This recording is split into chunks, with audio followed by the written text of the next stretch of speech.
तो बच्चों हम जैसे बात कर रहे थे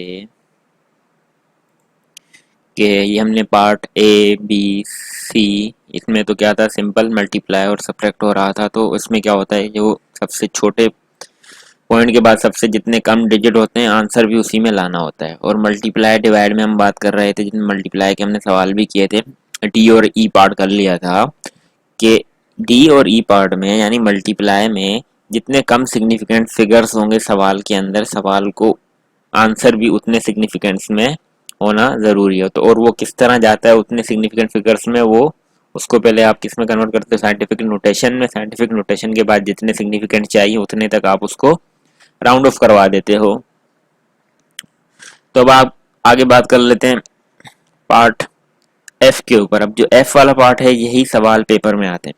अब आपने एक बात हमेशा याद रखनी है कि जब भी सिग्निफिकेंट फिगर्स को आपने सॉल्व करना है, तो जो आपने ये जो सिग्निफिकेंस वाले रूल है ना, कि जब ऐड और सब्ट्रैक्ट हो रहा होगा तो डिजिट जितने कम डेसिमल नंबर होंगे उतने ही पॉइंट के बाद नंबर होने चाहिए। और जो प्लस मल्टीप्लाई और डिवाइड के लिए रूल है कि जितने सिग्निफिकेंट कम होंगे सवाल के अंदर लेसर उतने ही आपके आंसर में भी होनी चाहिए। तो वो काम हमेशा आपने आखिरी स्टेप पे करना है, सही है ना।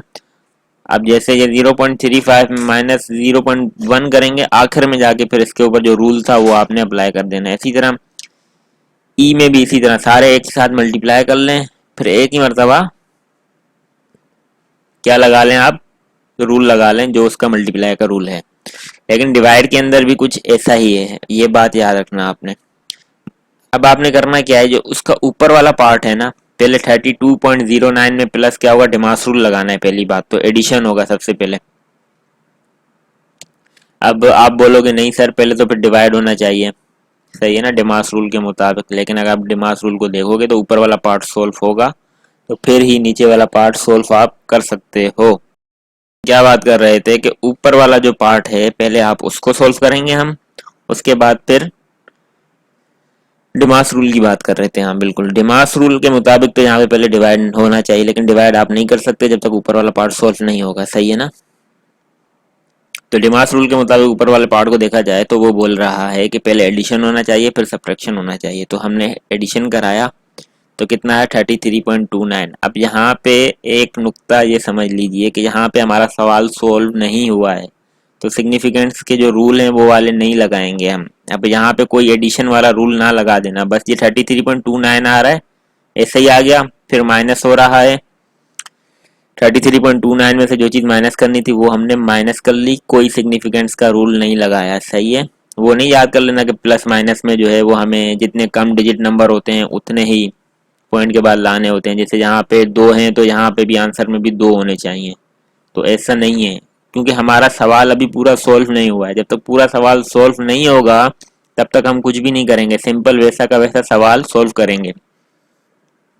भाई ये ऐड हो गया, ये सब्ट्रैक्ट हो गया, वैसे कैलकुलेटर में डालोगे तो वो डायरेक्ट आपको 16.255 दे देगा। उसके बाद जब 16.255 आ गया, वैसे आपने कोशिश करनी है कि अगर बड़ा नंबर आ रहा है ना तो मैक्सिमम आप उसको 3 डिजिट तक तो रखें ही रखें, बल्कि बड़ा भी आ रहा है तो कोई मसला नहीं, कैलकुलेटर में सॉल्व करना है, सही है। उसके बाद आ जाते हैं, वैसे 3 डिजिट तक ना रखें, जितना आंसर आ रहा है उतना ही रखें, कोशिश करें। उसके बाद फिर आपने क्या किया, 16.255 19.8। अब ये सवाल का लास्ट स्टेप है, आपने सिंपल कैलकुलेटर में डाल के डिवाइड कर दिया।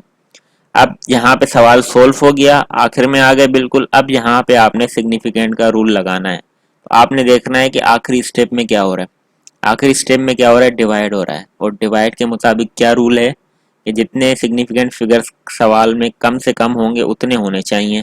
अब ऊपर वाले पार्ट में अगर आप देखें, यहाँ पे अगर आप देखें तो कितने सिग्निफिकेंट फिगर थे, यहाँ पर हो गए नॉन जीरो हैं सारे के सारे, तो कितने, 3 2 5 हैं। और यहाँ पे कितने हैं, 2 हैं, सही है। यहाँ पे कोई रूल नहीं लगेगा, यहाँ पे कोई रूल नहीं लगेगा, लास्ट स्टेप में आके जो काम होगा तो होना होगा, सही है। यहाँ पे आगे रूल लगे। अब यहाँ पे 5 हैं, यहाँ पे 2 हैं, तो कम से कम सिग्निफिकेंट फिगर होने चाहिए मल्टीप्लाई और डिवाइड में। तो यहाँ पे 2 हैं तो हमारा आंसर भी 2 के अंदर होना चाहिए। तो यहाँ से आप राउंड ऑफ कराना शुरू करेंगे, डस डस डस चलते चलते चलते यहाँ पे आके आप रुक जाएंगे। सही है ना। अब ये 6 है, 6 की वजह से 9 में क्या होगा, 1 ऐड हो जाएगा। तो 1 ऐड हो जाएगा तो 10 हो जाएगा। 10 की वजह से 1 आगे खुद ब खुद कैरी चला जाएगा, तो क्या हो जाएगा, ये 6 हो जाएगा, यानी 6 0 हो जाएगा। अब ये 6 हो गया, यहाँ तक ये खत्म हो गया। अब 6 की वजह से दोबारा 9 में 1 ऐड हो जाएगा, तो क्या हो जाएगा, ये 10 हो जाएगा, तो 1 कैरी चला जाएगा, दोबारा यहाँ पे क्या आ जाएगा, 6 आ जाएगा, तो दोबारा 6 0, ये खत्म हो गया। अब 5 की वजह से 9 में कुछ भी नहीं होगा, क्योंकि 5 से बड़ा नंबर होता है तो 1 ऐड करते हैं, 5 से छोटा नंबर होगा तो वैसा का वैसा ही रहने देते हैं। यहाँ 5 हुआ तो तब भी वैसा का वैसा। तो अब 9 आ गया। अब ये भी खत्म हो गया पूरा। सही है। अब क्या गया, 0.8209 आ गया। अब 9 की वजह से 1 ऐड होगा इसके अंदर। सही है। तो क्या हो जाएगा, 0.821 हो जाएगा। इसको लिख लेते हैं, क्या आ जाएगा, 0.821 आ जाएगा। आप राउंड ऑफ करोगे तो अब हमें कितने चाहिए, 2 सिग्निफिकेंट फिगर चाहिए, यानी इस 1 को भी मजीद राउंड ऑफ कराना पड़ेगा। अगर इसको मजीद हम राउंड ऑफ कराते हैं तो क्या हो जाएगा, 0.82 हो जाएगा, और ये हमारा आंसर होगा। सही है। ओके हो गया। हमें सवाल के आखिर में जाके देखना है कि ऊपर कितने सिग्निफिकेंट आ रहे हैं, या टोटल कितनी वैल्यूज हैं जिनमें सिग्निफिकेंट्स आ रहे हैं। इसी तरह आखिर में जाके देखना होगा कि ऊपर कितने सिग्निफिकेंट्स हैं, नीचे कितने सिग्निफिकेंट्स हैं। जितने कम होंगे वही आंसर में लाने होंगे। अब यहाँ पे आप डायरेक्ट देखना नहीं शुरू कर दीजिएगा कि भाई यहाँ से देखते हैं कि कम से कम सिग्निफिकेंट कितने हैं। यहाँ पे आप देखो कम से कम सिग्निफिकेंट कितने हैं। यहाँ पे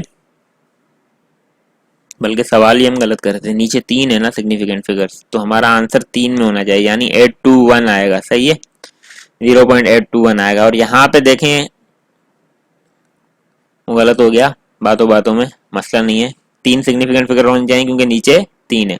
अब यहाँ पे अगर देखोगे तो यहाँ पे कम से कम 2 सिग्निफिकेंट फिगर हैं। अगर आप सवाल को डायरेक्ट देखोगे तो अब आंसर को जब आप सोल्व करोगे तो आप 2 सिग्निफिकेंट में लेके जाओगे अगर डायरेक्ट सोल्व करोगे। सही है ना। तो फिर आपका जवाब जो होगा वो गलत हो जाएगा। 2 सिग्निफिकेंट फिगर्स में आंसर नहीं आना चाहिए, इसका 3 सिग्निफिकेंट में आंसर आना चाहिए। इसके लिए बेहतरीन ट्रिक क्या है, पहले ऊपर वाला सोल्व करो, और अगर नीचे भी कुछ प्लस माइनस लग रहा है या कुछ भी हो रहा है, उन दोनों को सोल्व करने के बाद एक वैल्यू ऊपर आ जाएगी, एक वैल्यू नीचे आ जाएगी। सही है। क्या हो गया इसको, चलो 2 मिनट दे दे मेरे को। बात कर रहे थे कि हम पहले ऊपर वाले इस पूरे पार्ट को सोल्व करेंगे। सही है। इस पूरे को हम सोल्व करेंगे। अब और नीचे में भी अगर कोई प्लस माइनस हो रहा होगा तो उसको भी सोल्व करेंगे। फिर कोई ना कोई वैल्यूज एक ऊपर भी आ जाएगी, एक वैल्यू नीचे भी आ जाएगी। सही है ना। डिवाइड के लिए बात करें तो इसमें देखेंगे कितने सिग्निफिकेंट फिगर हैं, इसमें कितने सिग्निफिकेंट फिगर हैं, और फिर उसके मुताबिक हम अपना आंसर लिखेंगे। अगर कम से कम सिग्निफिकेंट 2 आ रहे हैं तो हमारे आंसर में भी 2 होना चाहिए, यानी 2 तक उसको राउंड ऑफ कराएंगे। अगर 3 आ रहे हैं तो 3। अब जरूरी नहीं है कि हमेशा नीचे वाले की कम हो, ऊपर वाले के भी कम हो सकते हैं। अगर ऊपर 2 आ रहा है सिग्निफिकेंट फिगर, नीचे 3 आ रहा है, तो आंसर में कितने आएंगे, 2 आएंगे। सही है। इसी तरह अगर नीचे ऊपर क्या आ जाता है, 4 आ जाते हैं सिग्निफिकेंट फिगर, नीचे 3 हो जाएंगे, फिर तो 3 के मुताबिक आंसर लिखेंगे। याद ये बात रखनी है कि पहले ऊपर वाले पार्ट को सोल्व कराना है, कोई रूल नहीं, जिस तरह सिंपल सोल्व होगा इसी तरह नीचे वाले पार्ट में अगर कोई चीज़ वैल्यू एड सब्ट्रैक्ट हो रही है, मल्टीप्लाई हो रही है, उन सबको सोल्व कराओ। फिर आखिरी स्टेप में आके आपने देखना है कि सिग्निफिकेंट रूल लगाना है कि मल्टीप्लाइड के लिए क्या रूल होता है, तो वो लगाया आपने, उसके मुताबिक आंसर दे देना है। रूल हमेशा आखिरी स्टेप में लगेगा, ये बात इंपॉर्टेंट है।